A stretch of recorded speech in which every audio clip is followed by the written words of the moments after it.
Welcome, everyone, to the L7C Podcast UFC edition.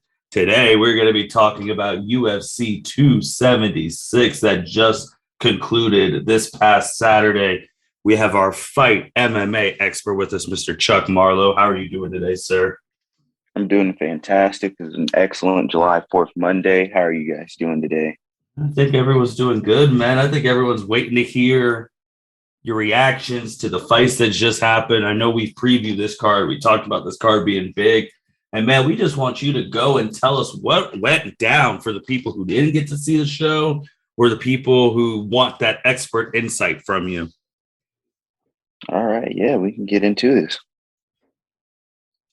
Chuck, where do you want to begin, man? You just take over and we'll follow you. Well, this was such a stacked card, honestly.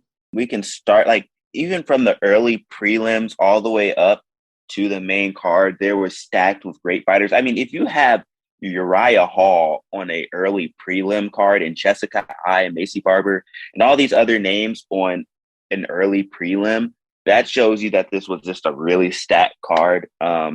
We can start with Jessica I and Maycee Barber because, I mean, honestly, that was one of the most eventful ones because it kind of turned into a retirement party a little bit during this event because Jessica I, as you know, retired after losing to Maycee Barber. She wants to live her life. She spent most of her early 20s, late 30s in the UFC. She's been in the UFC for so long. She wants to have kids. She wants to enjoy life, see the world. So I just much respect and props to her for everything she does for the UFC. True legend and Women's Hall of Famer and pioneer right there in Jessica I. And huge shout out to Maycee Barber, who's still 24 years old, very young, on the rise, way to bounce back after all these injuries and stuff that she's been experiencing. So I hope to see her make a title run. Her contract's up, but she called out Dana and said, "Hey, Dana, let's make this new contract work. Let's go run for a title." So big shout out to her for that one. And this wasn't the first retirement that even happened on this card, was it? Well, no, that was the first one. And then the second one was Donald Cerrone against Jim Miller, which was the battle for the most wins in UFC history. And shout out to Jim Miller because not only to the significance for both of those fighters in that fight, the amount of fight experience and just overall Hall of Fame history for both of those fighters. That was a true great fight to watch. Jim Miller sunk in that submission really good. They both kicked each other, and I think Jim got caught in the neck, but he had stunned Donald Cerrone a lot better. He slid that guillotine in, and just choked him out from there. All right. Chuck, what other fights, man? Let's just keep on going, man. You just keep rolling.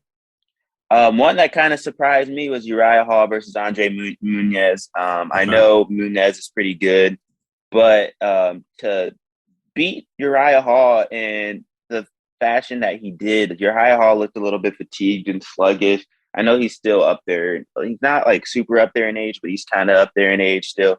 But he's still performing at a good pace. But Andre Muniz should move up after that. Look to see him in some nice bigger fights, maybe a UFC fight night, potentially eventually moving up the rankings. But if we move into the early, into the prelims, you had Brad Tavares versus Dricus Du Plessis, and that was one of the best fights of the night, in my opinion, one of the best ones, because a lot of these fights are really good on this card, honestly. It was an all-out slugfest, and Du Plessis, man, this man just emptied the gas tank with every single blow. I think he put out 222 strikes total, and landed 123, so that was 55% completion rate.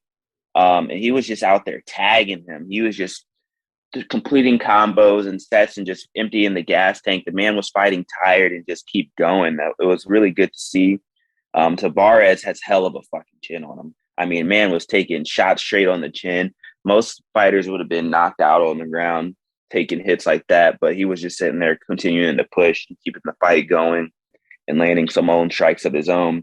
Because, I mean, he was hitting for a 59% completion ratage too.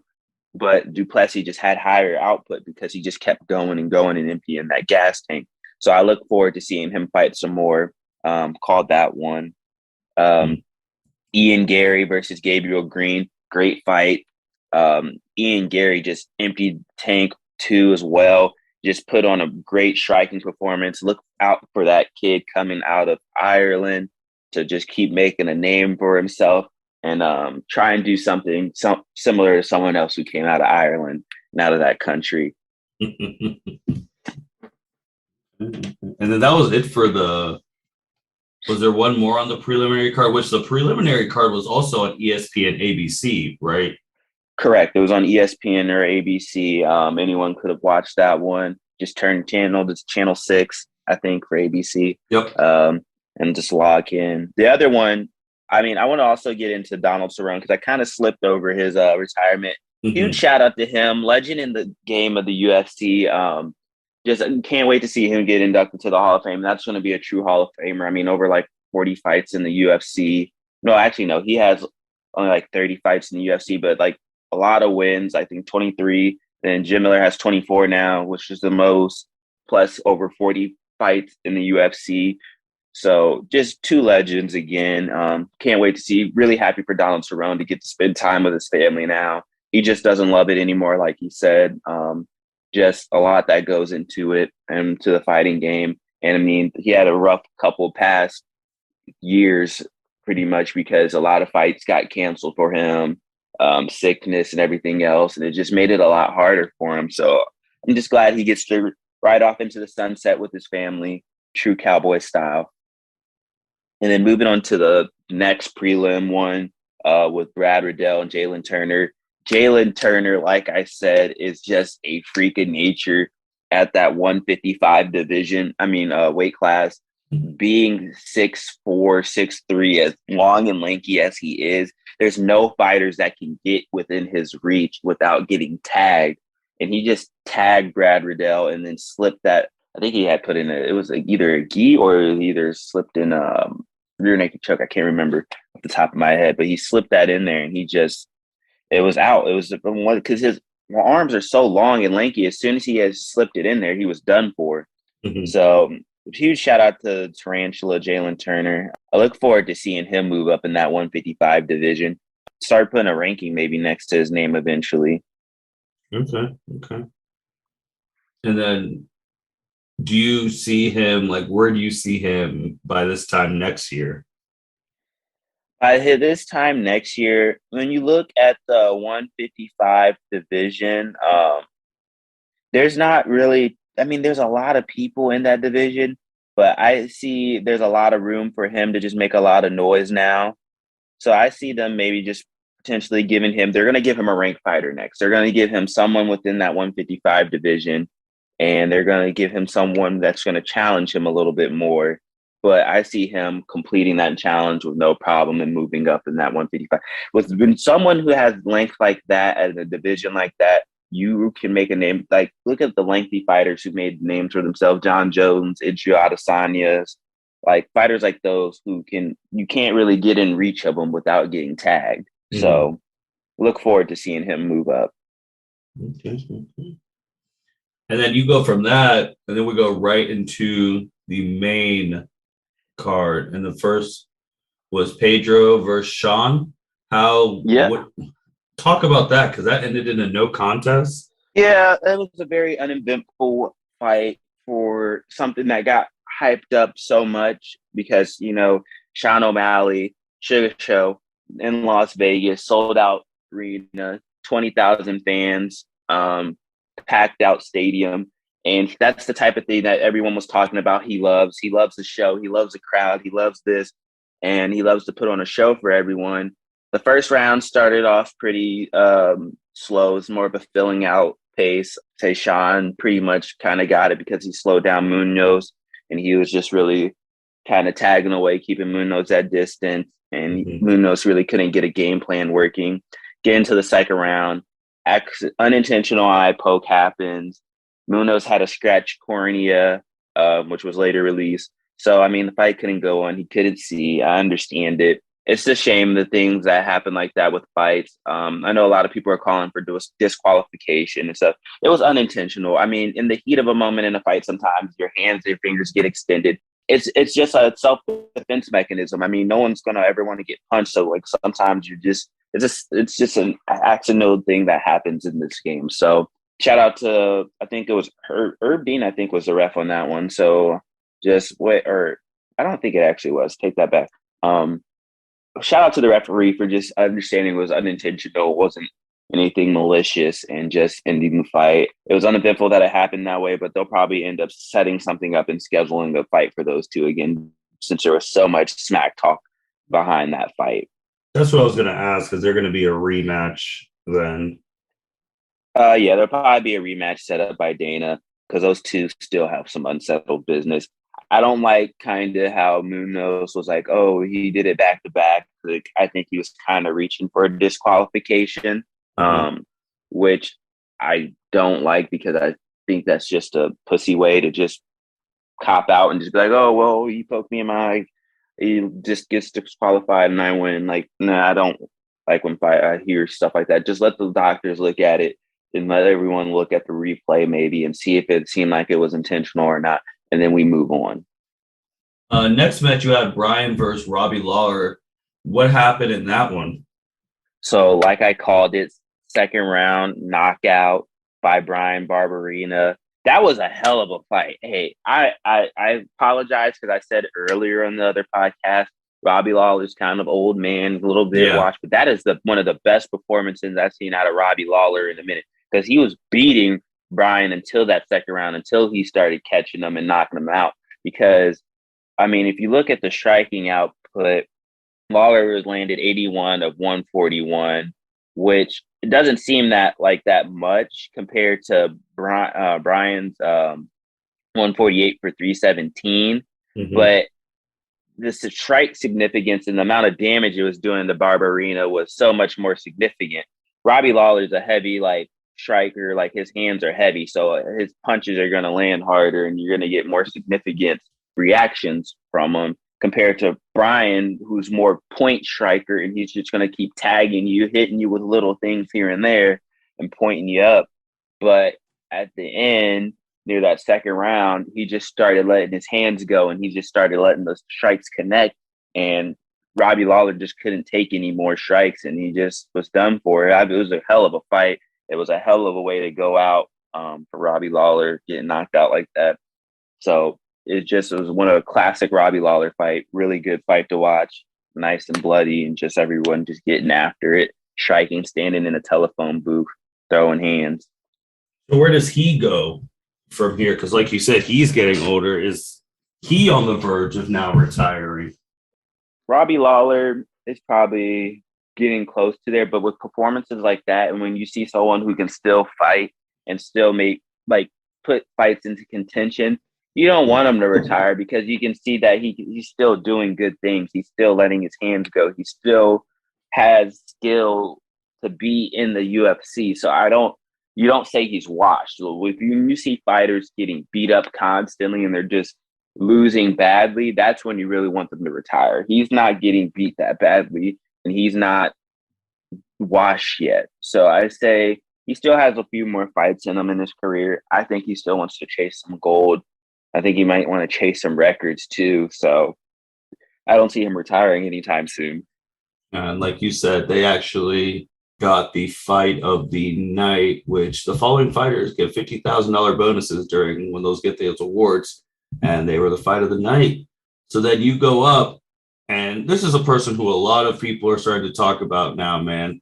Alex versus defeated Sean Strickland, and people are saying he's next man up. Like, what are you thinking about this guy? Because he's starting to take the mainstream stuff by storm. So, like I said in the last podcast, this man is dangerous.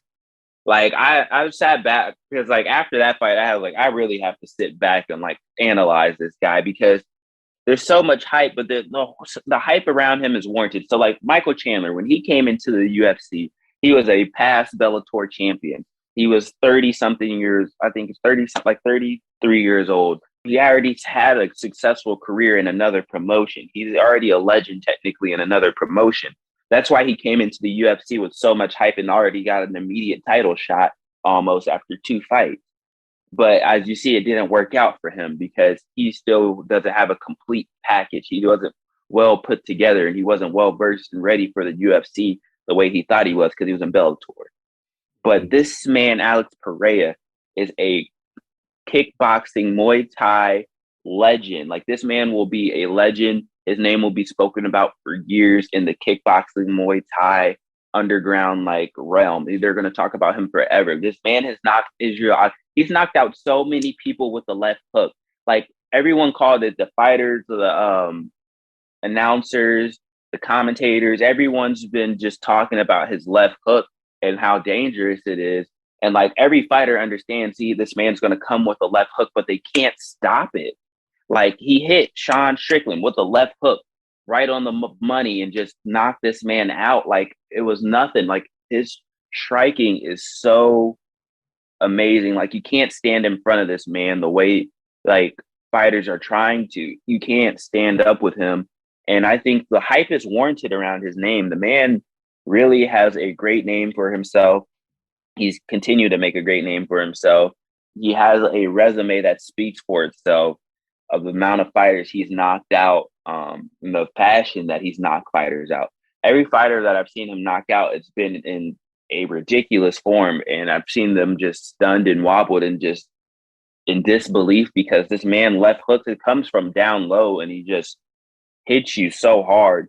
He's a long, lanky fighter, so I think that's what everyone's excited for, and he's already beat Adesanya. So I think they're like, that might be a real challenge for Adesanya. So yes, let's put him in there because that's something that we want to see, because they want to see Adesanya lose. They want to see someone actually challenge him and give him a run for his money. So I'm really excited for him in this, because Sean Strickland's 25-3, which people don't understand. This man is really good too himself. So in order to stand in front of the number 4 ranked middleweight and just knock him out so easy with a left hook after you called it, basically, in just 2 minutes and 30 seconds of the first round, like I said, by decapitation, the man is actually ridiculous. So I look forward to seeing him fight some more. So then when would he be able to get a title shot? It depends on how quick Adesanya wants to do a turnaround. Adesanya invites and welcomes that challenge. Adesanya was ready for him to fight him. So I see that being worked on by Dana very soon. I'd say probably end of the year or start of next year, you can see that being set up, because we're in July. So an announcement probably soon at another event. I wouldn't say it's going to be at the next event, but the event after that. Surprised I didn't hear anything about Stipe and John Jones at this event. I guess they're still doing talks on that. Okay. And like I said, Alex got one of the performances of the night along with Jalin and Julija. Yeah. Shout out to Bryan Barberena for calling out Dana and trying to get the 100K bonuses for the performances and fight of the nights. Okay. Hey, we like people getting their money. We do. What about that another name who is known, Max Holloway, who I've seen now, he will forever be the number 1 contender. So what's going up with him? What happened to him? Oh, man. Volkanovski he cemented himself as the greatest featherweight of all time. Okay. Max Holloway was deemed the greatest featherweight of all time. Jose Aldo was deemed the greatest featherweight of all time. Alexander Volkanovski has beaten both of them in dominant fashion, and he's beaten Max Holloway 3 times. There's no other debate about it anymore. I think that's what Volkanovski set out for in this fight. I feel like he felt disrespected at the fact that he has to fight Max a 3rd time after beating him twice. Yes, you can say the second fight was very up in the air of who could have won that. It could have went either way. The first fight kind of could have went either way, but it was more Volkanovski. So I understand the way he went out there, the amount of speed he has, because Max Holloway's hands are some of the best hands ever, the fastest hands ever in that featherweight division. But Volkanovski just showed he is that much faster than him. I don't understand the level of improvement we see from Volkanovski every single time he comes out. He just outclasses fighters, and he just does it in such a great fashion. Because you got to think about it. Max Holloway is the taller and longer fighter. He goes against a lot of taller and longer fighters, but he still gets in there. He gets his hits and he gets out. And he just does it so quickly and so like just well versed with his footwork and technique, with coming in, coming out, setting up his strikes. And he's just thinking already ahead of the game. The man is truly great. I mean, 204 out of 377 strikes compared to 161 out of 335. So he was hitting at a 54% completion rate compared to 48% by Max. 199 significant strikes compared to 127. The man cut his eye. He didn't even have to take him down to the ground this time. He just beat him standing up, which was ridiculous. And he just showed he's a much stronger fighter than Max Holloway, way more well-versed in every single aspect. I feel bad for Max Holloway because he just can't beat this fighter. And this is someone that he really wants to beat because that's like his nemesis. That's the John Jones DC. That's his nemesis. But he just can't beat him. So look forward to him maybe hitting a different game plan and seeing if he wants to move up, move down into a different weight class. Maybe just revisiting his approach to his game and maybe training some more, trying to make another title shot run. There's a lot of different things he can do. As Volkanovski said and stated later and after the fight, what's next for him, since he's cleared out this whole division and there's not much left for him in this division because there's no more real suitable challengers, he wants to move up in weight and start looking at Charles Oliveira once he gets that belt back, if he gets that belt back. So that 170 division is about to be loaded with a lot of fighters chirping and talking, trying to get that belt. So look forward to that and seeing what Volkanovski does next, because if he brings that speed, I want to see if it moves up with him to that 170 division or if he has a drop off like some fighters do when they move up in weight. Okay. And then you get to the main event. I mean, the spectacle of the main event. You had Adesanya coming out to the Undertaker's music and entrance and all. You had the WWE exec board, Triple H, Stephanie and Vince there, AEW. Like, he came out, man. He's really hitting the showmanship part of the fight game. He is hitting the showmanship of the fight game, and he's hitting it really well and into an extent. I love what Adesanya is honestly doing for the UFC. And I have no problems with it as long as we don't start moving into WWE type of promotions where we're trying to sell stuff too much, where we're faking it. I have a problem when we start getting into acting and faking and overselling. If you want to go on and do showmanship and you want to do all this different stuff, fighter walkouts, that shit's great. That's amazing. I love the walkout. It was very ominous. It was very great. Huge shout out and respect to the Undertaker by Adesanya to come out with Jared's name on the urn, had the hat and the smoke, the music and everything else. It was great. I loved it for the fight and made it seem it added so much more to the fight. And it made everyone a lot more locked in, and it just brought a lot more goosebumps to everybody, and it just made everybody sit on their edge of their seat. So I love the showmanship aspect that Adesanya brings. I love the controversy that he's bringing to the UFC. It brings in more fans because UFC fans would love WWE fans because WWE is fighting, it's showmanship, it's a lot of different other things, it's a lot of crap talking and things that we have here in the UFC. So I love what he's trying to do and bringing in more fans because the WWE has a lot of fans and has a lot of different people in it and stuff like that. And so I love what Adesanya is doing in that aspect. And I love what he's doing in his performance also. He did really great. 163 of 277. He executed his game plan well. But huge shout out to Jared Cannonier. A lot of people ruled him out as a huge underdog. I don't think he was a huge underdog. There was about 3 rounds in that fight that could have went either way. I think that Izzy just had better output and he had better striking. He kept him at distance, which he was supposed to do.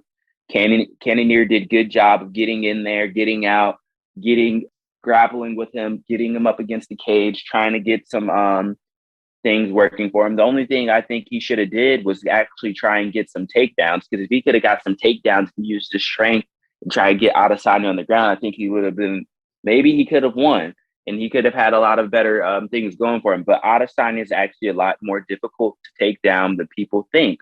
And I'm proud of Adesanya for showing that he's well-versed in takedown defense and he wants to fight his type of fight and he wants to stand up. So I think both fighters did really well. Both executed their game plans really well. But Adesanya just showed why he's the champion and that he has a good job of keeping people at bay using his length. It's going to be a very interesting fight to see him versus Alex Pereira, because he also fights just like him, keeps people at bay, longer fighter. So I think that's going to pose a real challenge for Adesanya, because it's not going to be as easy as keeping the shorter fighters at distance. Is that the next move? His next fight? That's the next move. That has to be the next move now. Okay. As much as everyone's talking about it, that's exactly what Dana wants. That's exactly what Pereira will want. So I think it's going to be very interesting to see. As he said, he accepts and he welcomes that fight. And he's really excited and he looks forward to it, because he said that's something he wants to get. Everyone wants to get their get back. Everyone wants to get their revenge. He wants to show that, especially if someone just comes in this quick and they're like really disrespecting you and they're like, well, look, I beat him before, I can do it again. You want to be like, no, you can't. You just got me. You got lucky. So I look forward to it. That definitely is going to be happening next. And they'll be working that fight up. And then Chuck, man, like what was your overall impression of this card? If you had to give it a rating out of 10, what would you give it? I give it a solid 9 out of 10. There's always room for improvements in every single card. There's no perfect card. I mean, there has to be a perfect card. If I have to sit back, I can analyze and maybe find one perfect card. But it was a really great card. Great fights all around. Pretty good fights. A lot of them were contentionable fights. The ones that were ended early were expected to end it early. It was just all around great fight. The only one that's probably a letdown was Muniz and O'Malley, just because of the hype that was built around it and for it to go out in such an uneventful way. But every other fight went pretty much as expected. I think I did actually pretty good in my guesses and assumptions for each fight. Most of the winners I picked won. So really happy there.